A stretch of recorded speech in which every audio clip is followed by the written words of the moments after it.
দেখছেন বসবার করে বাইরে যায়। হায় হায় হায় রে।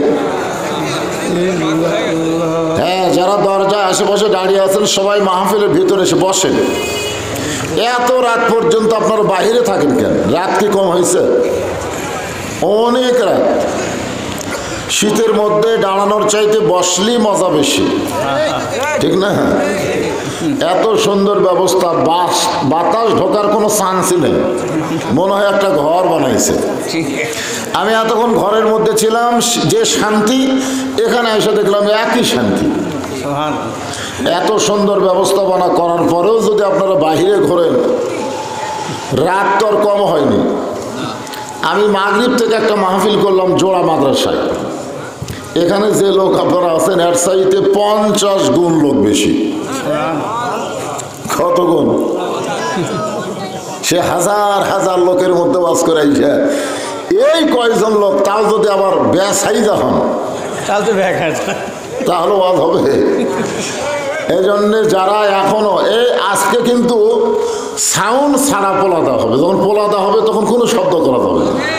কথাটা বুঝলেন? কারণ আমি বাংলাদেশে বহু জায়গায় ওয়াজ করছি, শীতলাইয়ের পোলা হলো সবচাইতে 1 নম্বর, এতই স্বাদের ভাই। একবার আমার পোলা নিয়ে গেছিলাম এখান থেকে বাড়িতে, আমার বউ খায়া খালি কয় শীতলাইয়ের ওয়াজের দাওয়াত পান না, মানে পোলার স্বাদ ভুলবারই পারে না। তো এই জন্যে আপনারা আজকে পোলা দেবো, আমরা সাউন্ড করবো না, দরকার হলে এক একজন 2 টোপলা করে নেব, ঠিক আছে? এই বাইরের গুলো ধরো পোলা না পায়, এখন লোক নাই, পোলার সময় এসে সব ভিড় করবে।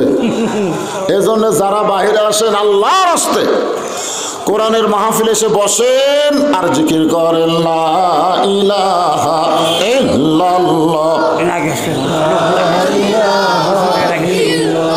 এটা ওঠে না রে, মুখের নিচে পড়ে আছে লা ইলাহা ইল্লাল্লাহ, লা ইলাহা। যার দিলে আছে আমার আল্লাহর ভয়, যার মনে আছে আল্লাহর ভয়, আল্লাহ আল্লাহ সব সময়। যার দিলে আছে আল্লাহর ভয়, যার মনে আছে আল্লাহর ভয়, আল্লাহ আল্লাহ সব সময়। আহার নিদ্রা ভালো লাগে না, এই দুনিয়া ভালো লাগে না, ভালো লাগে শুধু আল্লাহ। লা ইলাহা ইল্লাল্লাহ, লা ইলাহা ইল্লাল্লাহ, লা ইলাহা ইল্লাল্লাহ, লা ইলাহা ইল্লাল্লাহ, লা ইলাহা ইল্লাল্লাহ, লা ইলাহা ইল্লাল্লাহ, লা ইলাহা ইল্লাল্লাহ মুহাম্মাদুর রাসূলুল্লাহ।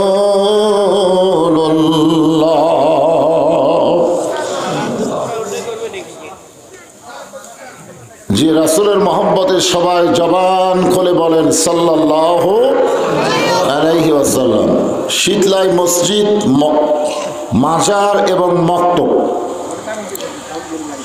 এর উদ্যোগে আজকের এই তাফসিরুল কোরআন মাহফিলে আল্লাহ তাআলা যেনাকে সম্মানিত সভাপতির আসনে কবুল করেছেন, এই মসজিদেরই সম্মানিত পেশ ইমাম আমার ভাগিনা, অত্যন্ত মহব্বতের, আমরা দীর্ঘদিন একসঙ্গে ছিলাম, ঠিক কিনা বলেন? হাফিজ মাওলানা মোহাম্মদ রমজান আলী। আমি কোনোদিনও কল্পনা করি নাই যে আমি মাহফিলের প্রধান বক্তা হব আর আমার ভাগনা হবে সভাপতি, এটা আমার কল্পনা ছিল না। আজকে দেখলাম এটা হলো সবকিছু কার দান? তো ইজ্জমান তাশা, সম্মান দেওয়ার মালিককে। আজকের এই মাহফিলের সম্মানিত সভাপতিকে অন্তরের অন্তঃস্থল থেকে আমি শুভেচ্ছা জ্ঞাপন করছি। সম্মানিত প্রধান অতিথি জনাব আল হাসিবুল হাসান কবিরাজ সুরজ অনেক ভালো কথা বলেছেন। তার মধ্যে একটা খুবই ভালো, যে সৌদি আরবে যখন নামাজের আজান দেয় তখন সব দোকান টোকান বাদ দিয়ে মসজিদে নামাজ পড়তে যায়। কিন্তু আমাদের বাংলাদেশে বাদামওয়ালারা বাদামের দোকান ছাইড়া নামাজ পড়তে যায় না। কারণ কি? না, শুধু তো ওয়াজ করলে হবে না, এর কারণটাও জানা লাগবে। এর কারণ হলো সৌদি আরবে আল্লাহর আইন চলে আর বাংলাদেশে মানুষের আইন চলে। আল্লাহর আইন যেখানে চালু থাকবে সেখানে চুরি করলে চোরের হাত কাটা হবে, জোরে কোন কথা ঠিক কিনা? আর মানুষের আইন যেখানে চালু আছে সেখানে সবাই চোর। ভালো কে? আমার ওয়াজে আপনারা শুনছেন 6 বছর আম বাগানের চাষ করে জ্যৈষ্ঠ মাসে দেখতে গেছে আম পাকছে কিনা। যায় দেখে গাছের ডালে বসে এক ছোট বাচ্চা আম পাড়তেছে আর ব্যাগের মধ্যে তুলতেছে। বাগানের মালিক কয়, আমি খাইনি, পরিবারের কেউ খায়নি, তুই আমার কাছে চলে আম পাড়তেছিস, তোর বাপকে গিয়ে বিচার দেব। ছেলে খালি মুচকি মুচকি হাসে। বাগানের মালিক বলে, হাসিস কেন? বলে, আমার বাবাকে কোথায় গিয়ে বিচার দেবেন, আমার বাবাও তো আর এক গাছে চলছে। তাকায় দেখে ওর বাপ খালি আম পাড়ে আর বস্তা ভরায়। গাছের নিচে বসে কান্দের, বলে, আল্লাহ বিচার দেব কার কাছে? বেটাও চোর, বাপে চোর, আজকে আমাদের বাংলাদেশ চোরের সাম্রাজ্য হয়ে গেছে। জোরে তার কথা ঠিক কিনা? সবাই চোর। আর সেই চোরের দেশে দোকান থেকে নামাজ পড়বি, জুতা পর্যন্ত মসজিদের মধ্যে নিয়ে যাওয়া লাগতেছে। জোরে কোন ঠিক কিনা? সৌদি আরবের দৃষ্টান্ত দেওয়া যায়, কিন্তু সৌদি আরবের আইন বাংলাদেশে চালু করা যাচ্ছে না। খালি কোরআনেরও শুনতেছি কিন্তু কোরআনকে গ্রহণ করতেছি না, ঠিক কিনা বলেন? সম্মানিত প্রধান অতিথিকে অত্যন্ত গুরুত্বপূর্ণ কথা বলার কারণে অন্তরের অন্তঃস্থল থেকে আমি দোয়া করছি এবং আল্লাহ তাকে ঈমান ইসলামের জন্য কবুল করুক। সকলে বলে আল্লাহুম্মা আমিন।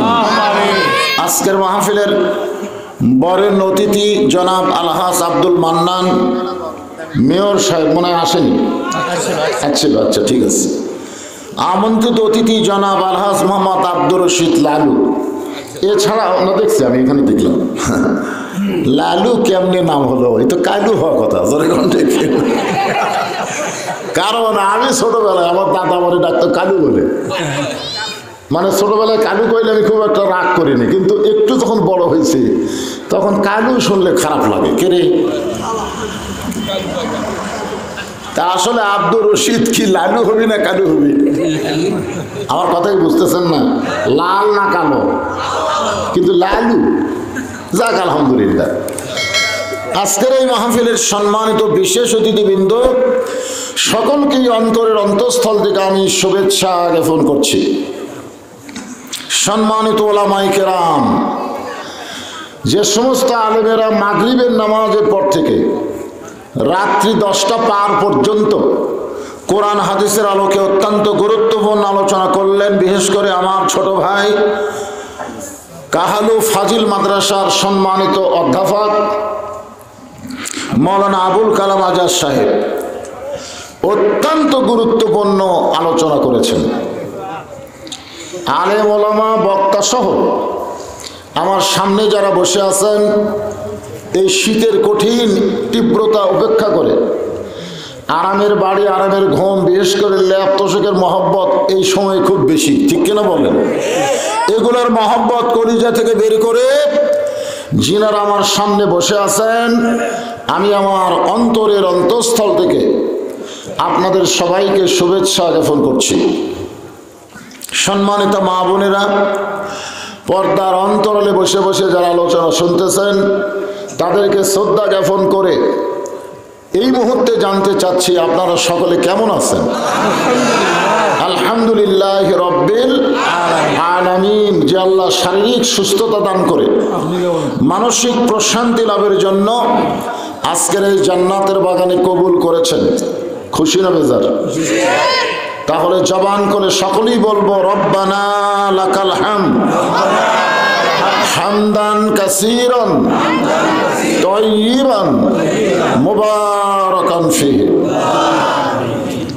আমরা আল্লাহর প্রশংসা করলাম এই কারণেই, দুনিয়াতে যারই প্রশংসা করেন তার লাভ, যার প্রশংসা করবেন তারই লাভ। আপনারা বক্তার প্রশংসা করেন, বক্তার দাওয়াত বেড়ে যাবে, পারবে না? নেতার প্রশংসা করেন, সামনে ইলেকশনে নেতা ভোট বেশি পাবে। ডাক্তারের প্রশংসা করেন, রুগী বেড়ে যাবে। কিন্তু আল্লাহর প্রশংসা করেন, আল্লাহর কোনোই লাভ নেই, কোনো লাভ নেই। আমরা এমন একজন আল্লাহ পাইছি যার প্রশংসা করলেও লাভ নাই, না করলেও ক্ষতি নেই। আল্লাহ আল্লাহ, জোরে কোন কথা ঠিক কিনা? কিন্তু যারা আমরা প্রশংসা করলাম তাদের প্রতি আল্লাহ এত খুশি হলো, প্রশংসা করার সঙ্গে সঙ্গে আসমান এবং জমিনের ফাঁকা জায়গাটা আল্লাহ নেকি দিয়ে পরিপূর্ণ করে দিল। এই তো কি কইলেন? সুবহানাল্লাহ বলার সঙ্গে সঙ্গে আল্লাহ এত খুশি হয়ে গেল। আপনি বসে আছেন শীতলার মাহফিলে, আর আপনার নামে আল্লাহ জান্নাতে একটা গাছ লাগাই দিল। আবার সুবহানাল্লাহ, আবার একটা গাছ হলো।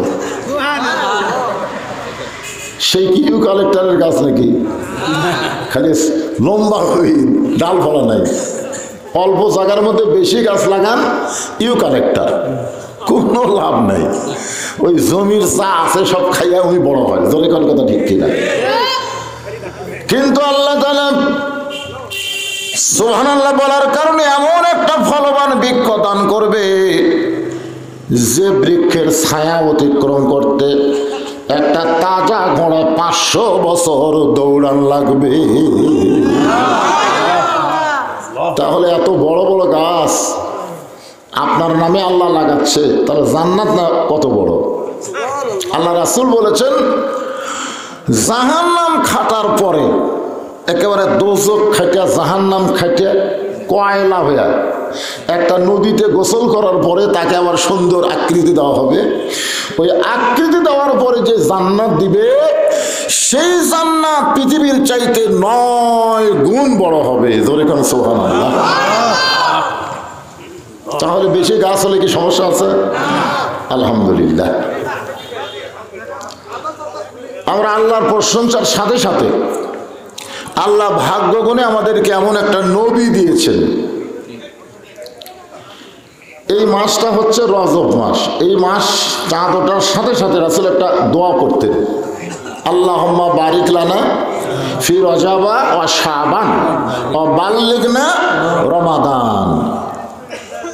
আমরা কিন্তু রজব চাঁদ পেয়ে গেছি, প্রায় শেষের দিকে যাচ্ছে, ঠিক কিনা বলেন? আল্লাহ রাসূল বলেন, রজব এবং শাবানে আল্লাহ তুমি আমাকে বরকত দান করো, রমজান পর্যন্ত আমার হায়াতকে বাড়ায়া দাও। আপনাদের কাছে রমজান মাস কেমন লাগে? মাশাআল্লাহ। অনেকের কাছে রমজান মাস একটা গজবের মাস, ফুরাবার চায় না। কিন্তু মুমিন মুসলমান যারা হবে, রমজান মাস তাদের জন্য আল্লাহ রহমত, মাগফিরাত, নাজাতের মাস হিসাবে দান করে দেয়। আমরা সবাইকে আজকে দোয়া করতে পারি যে আল্লাহ রমজান পর্যন্ত আমাদের হায়াতকে বাড়ায় দাও। আমরা যদিও মরি, রোজার পরে যেন মরি, রোজার আগে যেন না মরি। হায়াতের মালিককে এই দোয়াটা আল্লাহর কাছে রাসূল বেশি বেশি করতেন। এই রজব মাসে আল্লাহ তাআলা আমাদের নবীকে দুনিয়া থেকে আল্লাহর আরশে নিয়ে গেছিলেন। কোথায় গেছিল? আরশে নিয়ে গেছিলেন। আল্লাহ কিন্তু নিচে নাই, আল্লাহ আছে উপরে। এই নবীর মিরাজ এটাই প্রমাণ করে যে আল্লাহ সব জায়গায় নাই। অনেকে আমরা বলি না আল্লাহ আছে সব জায়গায়, আল্লাহর ক্ষমতা আছে সব জায়গায়, কিন্তু আল্লাহর থাকার একটা নির্দিষ্ট জায়গা আছে বলেই নবীকে আল্লাহ সেখানে নিয়ে গেছিল। তোর এখন ঠিক কিনা? সেই জায়গার নাম কি? মানিস্তাওয়া আলাল আরশ, আল্লাহ আরশে অধিষ্ঠিত। সেই আরশে আমাদের নবীকে আল্লাহ নিয়ে গেছিলেন। আমি এখানে ওয়াজ শুরুর আগে একটা কথা বললাম, কি? মুসা নবী যখন আল্লাহর সঙ্গে তুর পর্বতে কথা বলতে যাচ্ছেন, তখন মুসা নবীর পায়ে জুতা ছিল। জোরে কোন কি ছিল? তা আল্লাহ বললেন, মুসা আমার সঙ্গে কথা বলবে, জুতা খোলো। মানে আল্লাহর সঙ্গে কথা বলতে মুসা নবীর পায়ের জুতা আল্লাহ পছন্দ করেনি। আর নবীকে যখন আল্লাহ নিয়ে যাচ্ছেন আরশে, ওই মুসা নবীর কথা মনে করে নবী জুতা কেবল খুলবার চাই। আল্লাহ ডাক দিয়ে বলেন, হাবিব আপনি জুতা খুলবেন না, আপনার জুতার পরশে আমার আরশ ধন্য হয়ে যায়। আমরা সেই নবীর উম্মত, যেই নবী আল্লাহ জান্নাত দেখার সুযোগ করে দিয়েছিলেন। আমাদের নবী কিন্তু জান্নাত দেখছেন। ফেরেশতা জিবরাইল বলে, হুজুর যদি আপনি জান্নাত থেকে বের না হন আল্লাহ আপনাকে বাইর করে দিবে না, কারণ জান্নাতের শর্ত কি? ফাদখুলুহা খালিদিন। কেউ যদি একবার জান্নাতে প্রবেশ করে চিরস্থায়ীভাবে আল্লাহ তাকে জান্নাত দিয়ে দিবে। আপনি জান্নাত থেকে যদি বের না হন আল্লাহ আপনাকে জান্নাত থেকে বের করে দিবে না। সঙ্গে সঙ্গে নবী বলে, জিবরাইল আমি নবী আমার জন্য নয়, আমি নবী হলাম আমার উম্মতের জন্যে। আমি এমন নবী একলা এসে জান্নাতে বসে থাকবো আর আমার উম্মতেরা দুনিয়াতে পাপ কাজ করে জাহান্নামী হবে, সেই নবী আমি না। আল্লাহ যদি আমাকে বলতো জান্নাতে থাকার জন্য ঢোকেন, আমি জান্নাতে ঢুকতামই না। খালি দেখার জন্য ঢুকতে বলছে, আমার উম্মতের জন্য আল্লাহ কেমন জান্নাত বানাছে সেটা দেখার জন্য ঢুকছে, আমার জন্য ঢুকছি। তো জিবরাইল বলে, হুজুর তাহলে আপনি জান্নাতে থাকবেন না? রাসূল বলেন, আমি সেই দিন জান্নাতে থাকার জন্য ঢুকবো যেদিন আমার সমস্ত উম্মতেরা জান্নাতি হবে। এখানে যদি রাসূল বলতো আমার নেককার উম্মতেরা যেদিন জান্নাতি হবে, এই কথা বলছেন, তার মধ্যে আমরা আছি না নাই? সুবহানাল্লাহ। এমন একজন নেতা, এমন একজন নবী আমরা পাইছি যিনি জান্নাতে গেলে হামাকের কথা ভোলে না। আর আমরা এমন কিছু নেতা সমাজে পাইছি যা একবার এমপি হয়ে গেলে, সংসদে গেলে আর হামাকের কথা মনে রাখে না। ভোট না দিলেও ভোট পায়। জোরে কোন কথা ঠিক কিনা? হায় হায় হায় হায়, কোন নেতার পিছনে ঘুরবেন রে পাগলারা? এই জন্য চামচিয়াগিরি যদি করতে হয় আমরা বিশ্ব নবীর উম্মত হব। জোরে কোন কথা ঠিক কিনা? ওয়াজ শুরুর আগে একটা স্লোগান দিব, আমার নেতা তোমার নেতা বিশ্ব নবী মোস্তফা। বলতে পারবেন না? আমার নেতা তোমার নেতা বিশ্ব নবী মোস্তফা। আছেন আমার মুক্তার, আছেন আমার ব্যারিস্টার, শেষ বিচারের হাইকোর্টেতে তিনি আমায় করবেন পার। আমি পাপী রাসূল জাবিন্দার। আল্লাহর সামনে আমরা যখন আসামি হব, ওই সময় আমাদেরকে কে বাঁচাবে? কে? আল্লাহ রাসূল বলেছেন, বান্দারা উম্মতেরা শোনো, তোমরা টেনশন জান করো না, তোমাদের কোনো চিন্তা করা লাগবে না, খালি ঈমান নিয়ে কবরে আসো, আমি রাসূল তোমার ডান হাত ধরে জান্নাতে পৌঁছায় দেব। তোমাদের কোনো টেনশন নাই, টেনশন হলো আমার। রাসূল বলেছে টেনশন আমার, তোমাদের কি টেনশন রে? তোমরা আসামি হয়ে দাঁড়াবে, আমি উকিল হয়ে তোমাদের পক্ষে আল্লাহর কাছে ওকালতি করব, জেরা করব, যেমন করি হোক তোমাদেরকে আমি জান্নাতে পৌঁছায় দিব। এই জন্যই গানটা কি? আছেন আমার মুক্তার, আছেন আমার ব্যারিস্টার, শেষ বিচারের হাইকোর্টেতে তিনি আমায় করবেন পার। আমি পাপী রাসূল জাবিন্দার। এমন নবীর উম্মত হওয়াতে খুশি না বেজার? তাহলে আর একবার বলি আলহামদুলিল্লাহ। এ বাবা, 10 হাত খাড়ায় থাকা চলবে না, সোনার সানেরা। হয় বসবে, না হয় আউট। বসো, এদিকে বসো। আপনার একটু চাপা বসেন তো ভাই। আপনার শীতলাইয়ের মাহফিলের খবর জানেন না? এই জানেন না আপনারা? আমি যে কয়বার আইছি প্রত্যেকবারই মাহফিল পরিপূর্ণ হয়ে শেষের দিকে এসে পোলা নেওয়ার সময় খাড়া হয়ে গ্যাঞ্জাম করে। ধরে কোন ঠিক খেয়ে দেয়। এই জন্য আগে থেকে একটু চাপা চাপা আসেন তো। শীতের দিন চাপলে লাভ বেশি। এক ভাইয়ের শরীরে উষুম পাবেন। এদের ফাঁকা ফাঁকি না বসে সামনের দিকে একটু চেপে আসেন। সবাই জিকির করেন আর সামনে আসেন। লা ইলাহা ইল্লাল্লাহ। আসেন, সামনে আসেন। লা ইলাহা ইল্লাল্লাহ, লা ইলাহা ইল্লাল্লাহ। যে জায়গা বসে থেকে উষুম করছে ওই জায়গা ছাড়তেও কষ্ট মনে হচ্ছে, তাই না? যে অনেকক্ষণ ধরে বসে জায়গাটা উষুম করছি বলে আরে পাগলা, আপনি তো সামনে আইছেন, ওটাও তো আর একজন বসে আছিল, মানে উসিমে হয়ে গেছে তো গোটা জায়গা। এজন্য সামনে আসেন, যার সামনে ফাঁকা আছে ওই জায়গা দেখে লড়লই না, মানে খুঁটা হয়ে বসে গেছে। ওখানে মাটি আছে? আচ্ছা আচ্ছা ঠিক আছে, আচ্ছা ঠিক আছে ঠিক আছে, অসুবিধা নেই। লা ইলাহা ইল্লাল্লাহু মুহাম্মাদুর রাসূলুল্লাহ সাল্লাল্লাহু আলাইহি ওয়াসাল্লাম। এখন আসুন যে কোরআন থেকে আপনারা আলোচনা শুনবেন, আমি সেই কালামুল্লাহ শরীফ থেকে আপনাদের সামনে একটু হিন্টস দিচ্ছি। হিন্টস: ইন্নাল্লাহা ইয়ামুরুকুম আন তুআদ্দুল আমানাতি ইলা আহলিহা ওয়া ইযা হাকামতুম বাইনান নাস আন তাহকুমু বিল আদল। আল্লাহ কোরআন কারিমে বলেছেন, এই যে কোরআনের আলোচনা তোমরা শুনতেছো, এই কোরআনকে যদি তোমরা বিজয় করতে পারো, যখন কি কোরআন বিজয়ের আন্দোলন করা লাগবে, খালি কোরআনের ওয়াজ শুনলে হবে না। কোরআনের ওয়াজ শোনার দিক দিয়ে আবু জেহেলের মতন ভালো শ্রোতা এখন পর্যন্ত কেউ হয়নি। ওয়াজ শোনার দিক দিয়ে আবু জেহেল কয় নম্বর? রাসূল কোরআন পড়েছে, আবু জেহেল সারা রাত ডাঁড়িয়া ডাঁড়িয়া শুনেছে, ডাঁড়িয়া ডাঁড়িয়া, বসার চান্স হয়নি।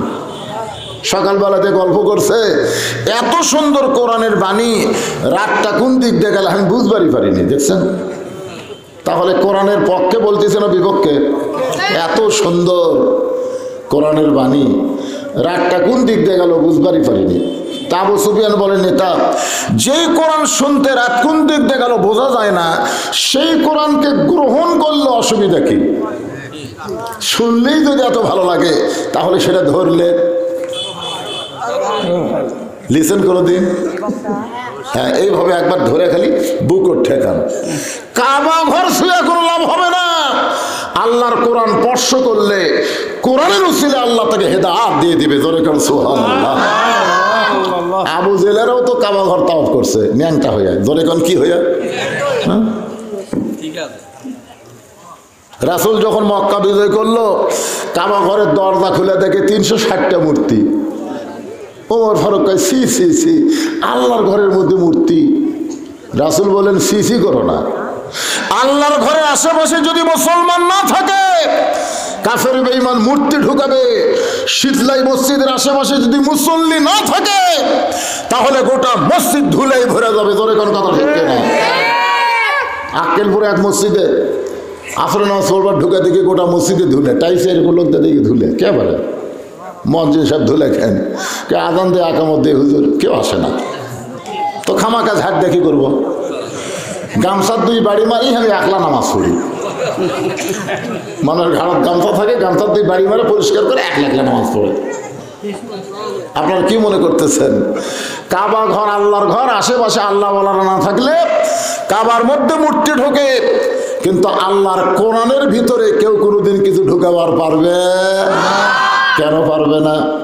আল্লাহ কোরআনকে লক্ষ্য করে বলেন, নাহনু নাযালনা যিকরা ওয়া ইন্না লাহু লাহাফিজুন। এই কোরআনকে আমি জিকির হিসাবে নাজিল করেছি, আর এই কোরআনের হেফাজত স্বয়ং কার হাতে? আল্লাহ। আমি সে কোরআন থেকে একটা আয়াত নিয়ে আপনাদের সামনে আলোচনা করব। মনে করেন যিনি ওয়াজ করবেন, তিনার নাম হলো হযরত ওমর।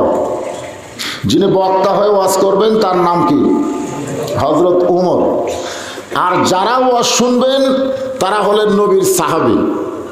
আর যে জায়গায় ওয়াজ হবে সে জায়গাটা হলো মসজিদে নববী। আমি কিন্তু এখানে 3টা কথা বলেছি। 1 নম্বর হলো বক্তা, 2 নম্বর শ্রোতা, 3 নম্বর জায়গা। আপনারা বলেন তো এই 3টার কোনটা খারাপ?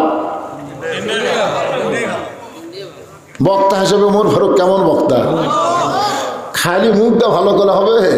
আল্লাহ তাআলা উমরের শানে, উমরের সম্মানে কোরআনে 23টা আয়াত নাজিল করেছে। জোরে কান সুবহানাল্লাহ।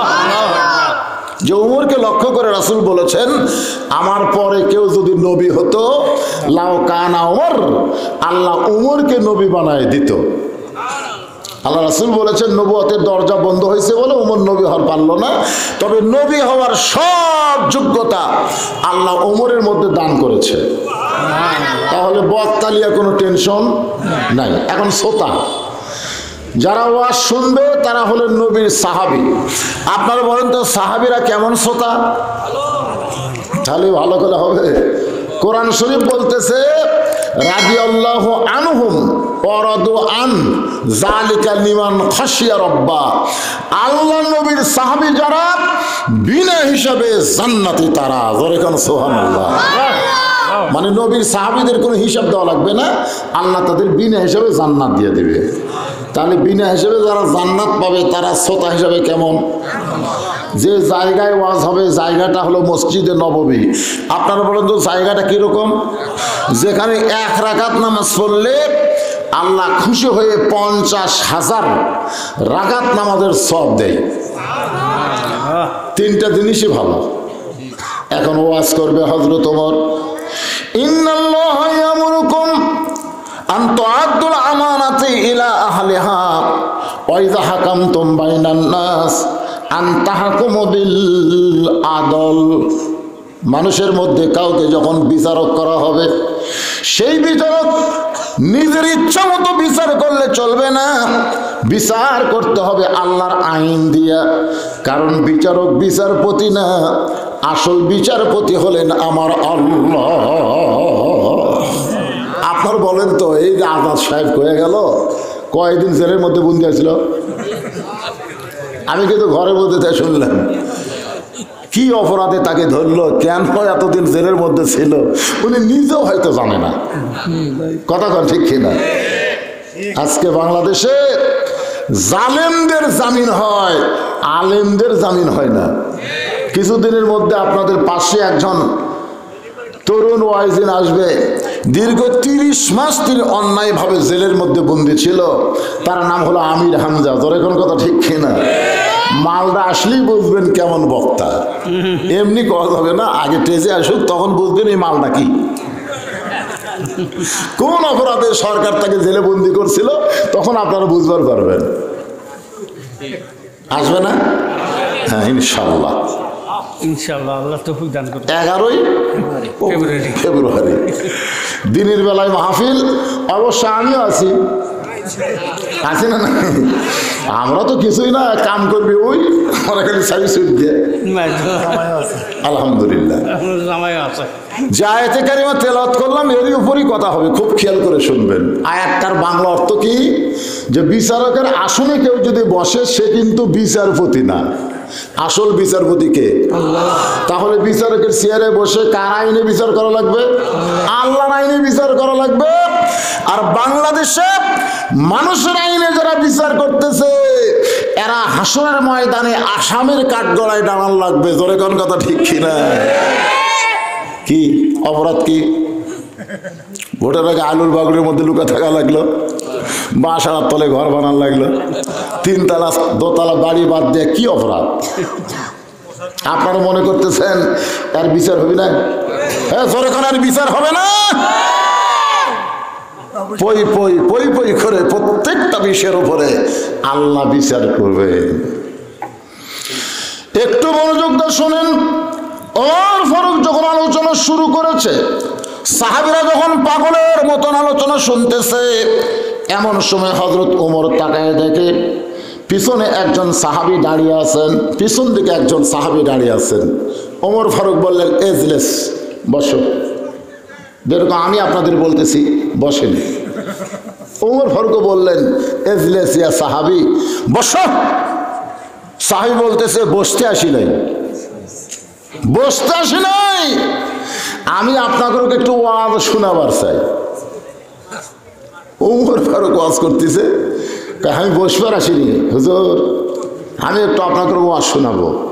সমস্ত সাহাবীরা খেপে গেলেন, কেরে পাগল, ওমর ফারুকের মতন বক্তা যেখানে ওয়াজ করে, তখন পিছনে থাকা একজন সাধারণ সাহাবীর ওয়াজ শোনার মন মানসিকতা তো আমাদের নাই।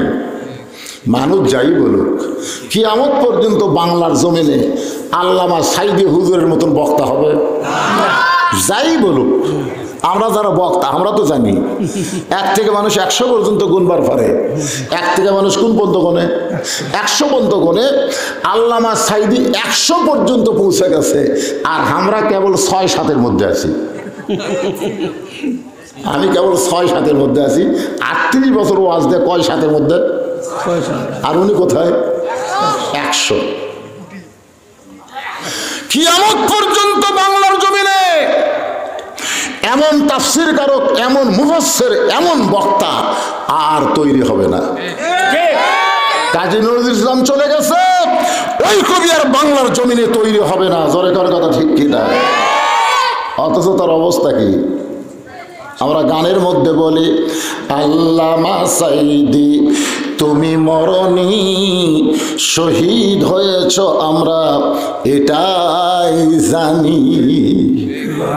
আপনাদের কি মনে হয় মরে গেছে? মরেনি। মরে যাওয়া মানে ফুরে যাওয়া। মরে গেলে যদি মারাই যাবে, গোটা পৃথিবীতে প্রায় 10,000-10,000-এর মতন তার জানাজা আছে। 10,000। এমন কোন মুসলিম কান্ট্রি নাই যেই দেশে হুজুরের জানাজা হয়নি। বাংলাদেশে এমন কোন উপজেলা নাই যেখানে হুজুরের জানাজা হয়নি। জেলের মধ্যে তার মৃত্যু হয়নি, হাসপাতালের মধ্যে। জনগণ বুঝবার পারছে আসল ঘটনা কি। জনগণ ঠিক কি না? সেই সাইদে হুজুর যখন ওয়াজ করবে, আমার মতন বক্তা যদি ওয়াজ করবার চায়, হুজুর আপনার ওয়াজ শোনার টাইম নাই, তখন জনগণ কি খুশি হবে না রাগ করবে? সমস্ত জনগণ যখন, সাহাবীরা যখন খেপে যায়, এমন সময় ওমর ফারুক এরকম জোরহাত করে বললেন, সাহাবীরা রে তোমরা সবাই জবানকে বন্ধ করো। ওই ব্যক্তি যখন ওয়াজ করতে চায়, আমি উমরের ওয়াজ শুনতে কোনো আপত্তি, কারণ কথা বলার স্বাধীনতা আছে না নাই? আচ্ছা বাবা কি ওয়াজ করবে, আসো তোমরা মাঝখান দিয়ে একটু রাস্তা করে দাও। ওই সাহাবী যখন ওমর ফারুকের কাছে আসলেন, ওমর ফারুক নিচে গিয়ে বসলেন আর তার জন্য চেয়ার ছেড়ে দিলেন। বেদুইন সাহাবী বলতেছে, আমির আল মুমিনিন, আমি বেয়াদব হলো এত বড় বেয়াদব না। আপনার ওয়াজ বন্ধ করে আমি ওয়াজ করতেছি, এটা বেয়াদবি।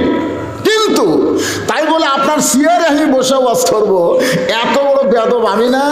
আতিউল্লাহ ওয়া আতিউর রাসূল ওয়া উলিল আমরি মিনকুম। আল্লাহ কোরআনে বলেছে আল্লাহর আনুগত্য করো, নবীর অনুসরণ করো, তোমাদের আমিরকে তোমরা মানো। আপনি হলেন আমাদের আমির। আপনি চেয়ারে বসে থাকেন, আমি দাঁড়িয়ে মাত্র 3টা ওয়াজ করব। ধরে কোন কয়টা? 1 নম্বর ওয়াজ হলো ইন্নী উহিব্বুল ফিতনা, আমি ফিতনাকে মহব্বত করি। 2 নম্বর ওয়াজ হলো ইকরাহুল হক, আমি হককে পছন্দ করি না। 3 নম্বর ওয়াজ হলো আশহাদু মা লাম আরা, আমি না দেখা জিনিসের সাক্ষী মারি। আপনার বলেন তো এই 3টা ওয়াজ ভালো না খারাপ? অত্যন্ত খারাপ। কারণ 1 নম্বর ওয়াজ করতেছে ইন্নী উহিব্বুল ফিতনা, আমি ফিতনাকে মহব্বত করি।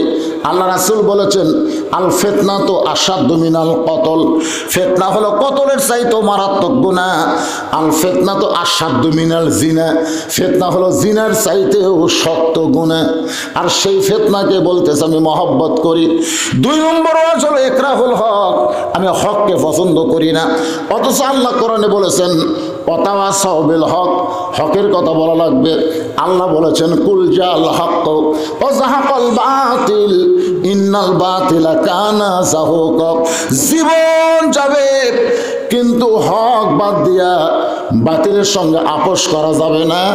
দরকার হলে জীবন দিব কিন্তু বাতিলের সঙ্গে আপোষ করব। যারা না বলতেছেন না তারা ঠেলা বুঝবেন। দরকার হলে জীবন দেবো, দরকার কি দিব, কিন্তু বাতিলের সঙ্গে আপোষ করা যাবে। বর্তমানে আমরা কার সাথে আপোষ করছি? আচ্ছা পুলিশের ভয়ে চোর ডাকাত লুকাবে, কিন্তু ভালো মানুষগুলো পুলিশের ভয়ে লুকাই কেন? আমার কথা কি আপনার বুঝতে পারতেছেন না? ভালো মানুষ পুলিশের ভয় লুকাছে, এমন লুকাছে বুঝলেন, একবার মাটির গর্ত করে তার ভিতরে খেয়াল করা, তার উপর কম্বল বিছে, তার উপর ল্যাপ গাউদ্দা শুয়ে আছে, আর মনে মনে বলতেছে পুলিশ যত বড়ই মরদ আমার ধরবার পারবে না। ইতিমধ্যে আল্লাহ আজরাইলকে পুলিশের পোশাক পরে পাঠিয়ে দিছে, যা তো আজরাইল পুলিশের পোশাক পরে এসে বলতেছে কারে ভাই খবর কি? লাভ ধরে এই জায়গা তো খোঁজকে দিল। তখন বলে ভাই আমি তো পুলিশ না রে, আমি হলাম আজরাইল। ও তখন কান দেওয়ার কয় ভাই পুলিশ ধরার চিন্তায় আজরাইল যে ধরবে এটা আমার মনই নেই। পুলিশ ধরা এটা হলো বাতিল, আর আজরাইল ধরা হলো হক। আমার কথা কি বুঝলেন? আজরাইল যে আমাদেরকে ধরবে এ ব্যাপারে কোনো মিথ্যা, পুলিশ নাও ধরতে পারে, কথা কন, পুলিশ নাও ধরতে পারে, কিন্তু আজরাইল যে ধরবে এটা কি মিথ্যা না সত্য? সবাই কথা কয় না, যারা জুয়ান তাগড়া আছে মনে করতেছে আমার দাদা বেঁচে, আরে তোর দাদা থাক আর পরদাতা থাক, প্রতিদিন তোমার হায়াত অতিক্রম করে মৃত্যুর দিকে তুমি হাঁটতেছো, জোরে কোন কথা ঠিক কিনা? তাহলে আমাদের সবাইকে যে আজরাইল ধরবে এই ব্যাপারে কোনো সন্দেহ আছে? কখন ধরবে না? এইটা যদি একটা সময় দিত যে বলছি তুই আরো 10 বছর ছুটে, কি মনে করতেছেন? এক পলকের নাই ভরসা, মিশে সকল আশা, কখন বুঝি দারুণ ঝড়ে ভাঙবে তোমার বাসা, মিশে মায়াই বন্দি থাইকা করলাম কত খেলা, পশ্চিমে তাকিয়া দেখো তোমার ডুইবা গেছে বেলা। যে কোনো সময় আমাদের মৃত্যু হবে, একটু মনোযোগ দিয়ে কথাগুলো খেয়াল করবেন, তাহলে হকের পক্ষে থাকবো। আর লোকটা বলতেছে আমি হককে পছন্দ করি না। 3 নম্বর আসাদু মালাম, আর আমি না দেখা জিনিসের সাক্ষী মারি। আপনারা বলেন তো না দেখা সাক্ষী দেওয়া যাবে? 69 জন্ম লিয়া 71 সাক্ষী দিচ্ছে। তো বিচারক বলতেছে ভাই তুই যে একে যুদ্ধাপরাধী বলে সাক্ষী দিচ্ছি, তোর জন্মসাল কত? তো 69। তো 69 জন্ম নিয়ে 71 সাক্ষী দেশ কেমনে? মায়ের কাছে শুনছি। আজকে শোনা কথাই সাক্ষী দিয়ে অনেক ভালো মানুষকে এরা আজাকার বানাচ্ছে। তোর এখন কথা ঠিক না? আমার কথা কি বুঝতে যাচ্ছে? খালি যারা হুজুর, যারা ভালো মানুষ তারাই আজাকার। যুদ্ধের সময় আজাকারি করছে কে? ভাই সিনেমার হলে দেখবেন হুমায়ুন ফরিদি আর এটিএম শামসুজ্জামান, এই শালারা হলো রাজাকার। ধরে কোন কথা ঠিক কি না? মাথাতে একটু টুপি দিয়ে হিয়া বড় একটা দাড়ি করে জনগণকে বুঝালো হুজুরাই রাজাকার। আসলে হুজুর রাজাকার না, হুজুর রাজাকার না, শাহরিয়ার কবিরের মতন মুরগি চোরারাই হলো রাজাকার। ধরে কোন কথা কন না কেন? ওই শালারা হলো রাজাকার। একটু মনোযোগ দিয়ে শুনবেন। ওমর ফারুক বেদুইন সাহাবীর দিকে তাকায় বললেন ভাইজান তুমি যে ওয়াজ 3টা করলা, এই ওয়াজ 3টা মুসলমানেরা শুনবে না, বরং ওয়াজগুলা পাল্টাও। ওয়াজগুলো কি? যেরকম মমতাজকে আমি বলছিলাম, মমতাজ যখন সংসদে গিয়ে বলল আগে করর এমন আখেরের কাজ, ধ্যান যোগ হয় দিলের নামাজ, ও তোমার পাঞ্জে গানা নামাজ পড়া লাগবে না। লাইলাতুল মেরাজে আমাদের নবীকে আল্লাহ 5 ওয়াক্ত নামাজ দিয়ে দুনিয়াতে পাঠাইছে। ধরে কোন কথা ঠিক কিনা?